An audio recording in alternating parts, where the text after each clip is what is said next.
तो हम लोग आज बात करेंगे हाइपरबोला की। और हाइपरबोला से पहले मैंने एक इलिप्स बनाया हुआ है और हम लोग वन बाय वन देखेंगे कि हाइपरबोला और इलिप्स में अ, क्या सिमिलरिटीज़ हैं या क्या डिफरेंसेस हैं। तो इससे इसको समझना थोड़ा आसान होगा, इसलिए मैंने दोनों एक साथ बनाए हुए हैं। तो आइए सबसे पहले हम इसको थोड़ा रिवाइज करते हैं इलिप्स को। तो अगर आपने देखा होगा तो इसको ये सेंटर कहते हैं, ये फोकस है और इलिप्स में दो फोकस होते हैं। ये दो इनके वर्टेक्स हैं। ये इसका जो जेड जेड डैश है ये मेजर एक्सिस है और बी बी डैश जो है माइनर एक्सिस है। ये दोनों डायरेक्ट्रिक्स हैं इसके। तो और एक चीज़ और हम लोग जानते हैं कि इसेंट्रिसिटी जो होती है वो होती है हमारी लेस देन वन इलिप्स के केस में। हाइपरबोला जो है ऑलमोस्ट इसकी जितनी भी डेरिवेशंस होती हैं वो सारी की सारी इलिप्स की तरह होती हैं। और यही वजह है कि हाइपरबोला को मैं ज़्यादा डिराइव नहीं करूँगा। मैं आपको बता दूँगा कि कैसे करेंगे, इसका टेंजेंट क्या होगा, नॉर्मल क्या होगा, लेटेस्ट रेक्टम क्या होगा, एवरीथिंग मैं बता दूँगा, लेकिन डिराइव नहीं करूँगा क्योंकि डेरिवेशन एग्जैक्टली सेम है इलिप्स की तरह। हाँ, डेफिनेशन के तौर पे अगर हम लोग बात करें तो जो हाइपरबोला है वो भी एक कर्व है। और कैसा कर्व है कि एक फिक्स पॉइंट से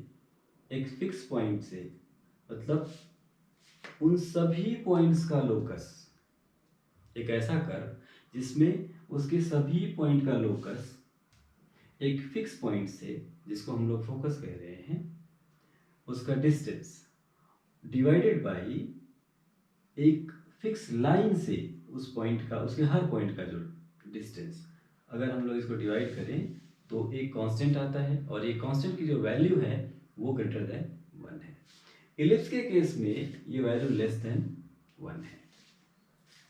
तो बस यही डिफरेंस है और इसी डिफरेंस की वजह से इसका जो कर्व का जो नेचर है वो ऐसा हो जाता है। अब अगर इसको आपको डिराइव करना है तो क्या करोगे?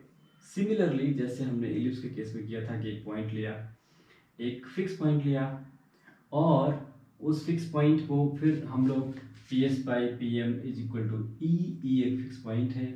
और जैसे इसका डेरिवेशन हमने किया था एग्जैक्टली सेम प्रोसेस फॉलो करेंगे और हम लोग फाइनली पाएंगे कि इसका जो इसमें अगर इलिप्स का आप देखोगे तो इलिप्स का इक्वेशन क्या आया था, A square by X square by A square plus Y square by B square equal to 1।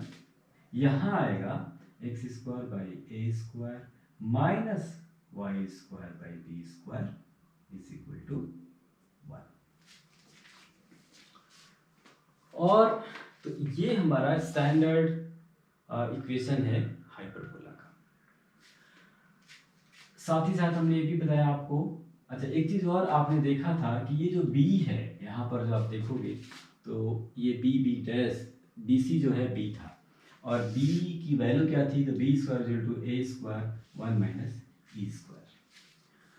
Hyperbola और इलिप्स में एक खासियत है, वो खासियत क्या है कि अगर इलिप्स के किसी भी इक्वेशन में, स्टैंडर्ड इक्वेशन हो, टेंजेंट का इक्वेशन हो, नॉर्मल का इक्वेशन हो, किसी भी इक्वेशन में अगर आप बी स्क्वायर की जगह पे माइनस बी स्क्वायर आप लिख देंगे इलिप्स के इक्वेशन में तो वो उसके कॉरस्पॉन्डिंग हाइपरबोला का इक्वेशन हो जाएगा। जैसे अगर हमने बी स्क्वायर को माइनस बी स्क्वायर लिखा तो ये हाइपरबोला का इक्वेशन बन गया।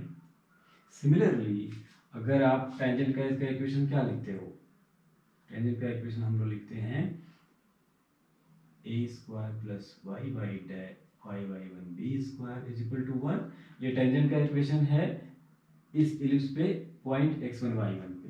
तो अगर आप माइनस बी स्क्वायर कर दोगे तो ये टेंजेंट का इक्वेशन ये बन जाएगा x1 by A square minus Y by 1 by B square is equal to 1।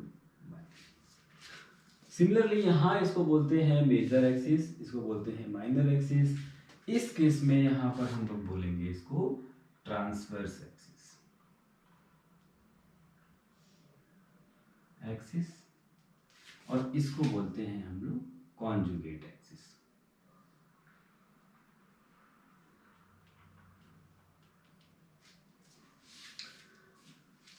Rest सारी चीज़ें यहाँ भी वही हैं, ये सेंटर है, और ये हमने स्टैंडर्ड लिया है, तो इसका अगर आप देखोगे तो ये होता है 0 0, ठीक है। यहाँ भी जो फोकस होगा वो सेम वैसे ही जो कि हम लोग लिखते थे ना, A0, यहाँ पर आपका आएगा तो -A0, ऐसे हम लोग करते थे, तो यहाँ भी वैसे ही आता है।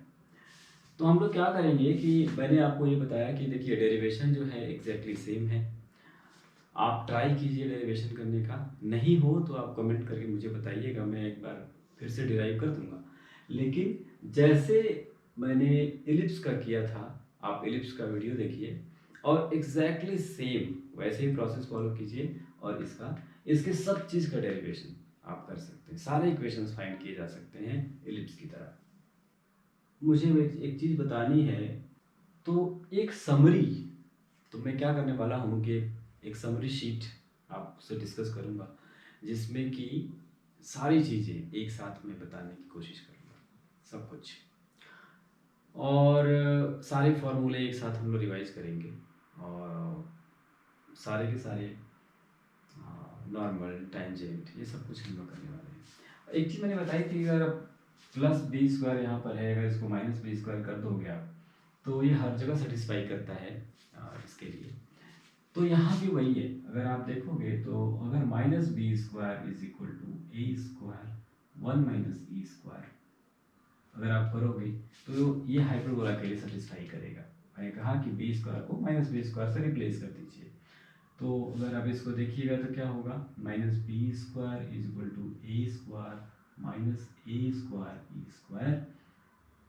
तो a² e² = a²